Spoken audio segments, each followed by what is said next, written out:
मेहनत का कोई विकल्प नहीं होता।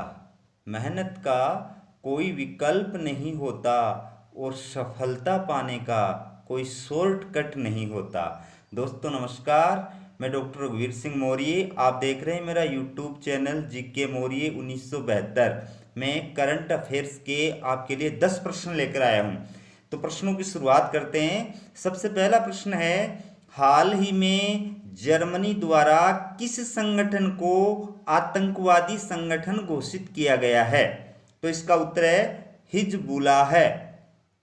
यह लेबनान में सक्रिय एक आतंकवादी संगठन है जो वहां का एक प्रमुख राजनीतिक दल भी है। यूरोपियन यूनियन, अमेरिका और इजराइल सहित दुनिया के कई देशों ने इसे आतंकी संगठन घोषित कर दिया है। अगला प्रश्न है, भारत के वर्तमान सीवीसी कौन हैं? उत्तर है संजय कोठारी। सीवीसी का पूरा नाम है केंद्रीय सतर्कता आयोग। के संथानम की अध्यक्षता में भ्रष्टाचार को रोकने के लिए बनाई गई संथानम समिति 1962 की सिफारिश के आधार पर इसका गठन किया गया था। सीवीसी केंद्र सरकार में भ्रष्टाचार रोकने के लिए एक प्रमुख संस्था है जो बहुसदस्यीय है। 1964 में केंद्र सरकार द्वारा पारित एक प्रस्ताव के अंतर्गत इसका गठन किया गया था। इस प्रकार मूलतः सीवीसी न तो एक सांविधिक संस्था है और न ही संवैधानिक।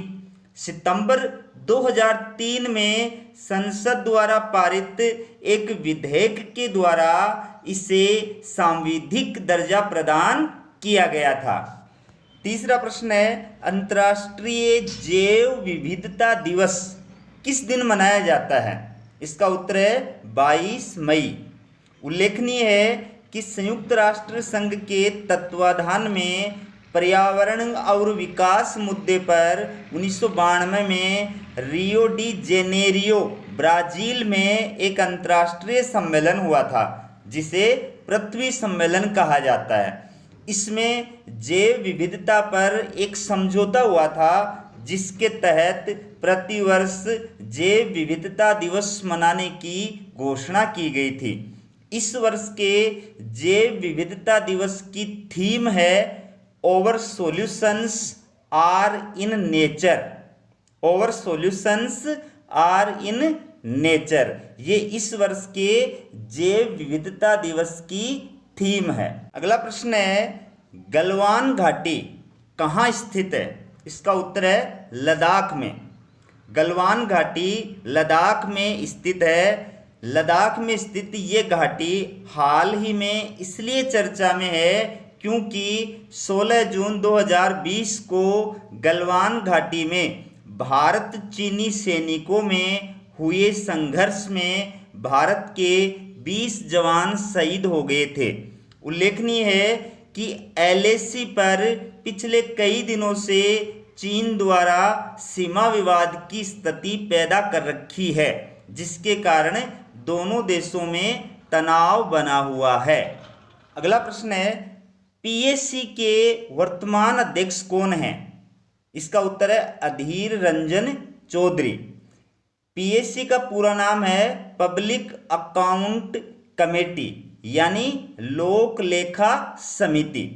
इस कमेटी का चेयरमैन विपक्ष का नेता होता है। इस कमेटी का गठन 1919 के एक्ट द्वारा 1921 में किया गया था।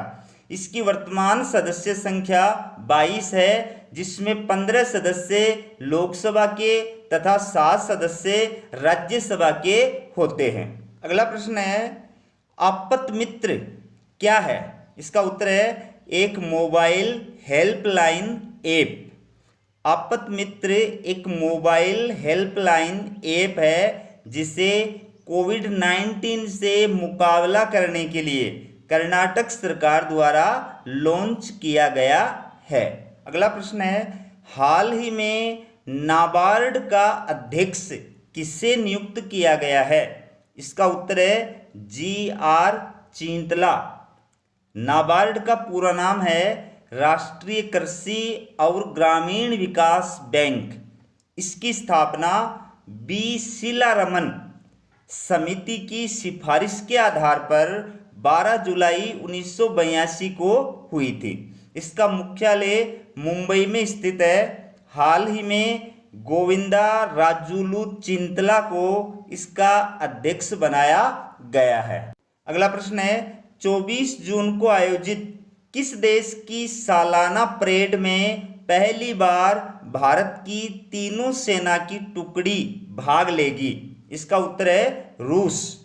रूस में प्रतिवर्ष 9 मई को विक्ट्री डे के रूप में मनाया जाता है, लेकिन इस वर्ष कोरोना की वजह से यह 24 जून को आयोजित किया जाएगा।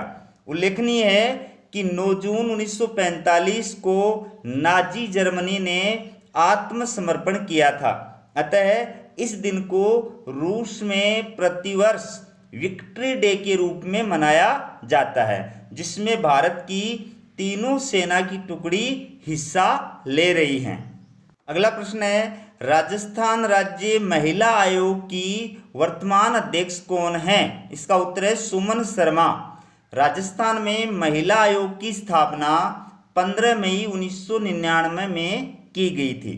23 अप्रैल 1999 को राजस्थान विधानसभा द्वारा पारित राजस्थान राज्य महिला आयोग अधिनियम 1999 के तहत इसकी स्थापना की गई थी। इस आयोग की प्रथम अध्यक्ष कांता कथुरिया थी।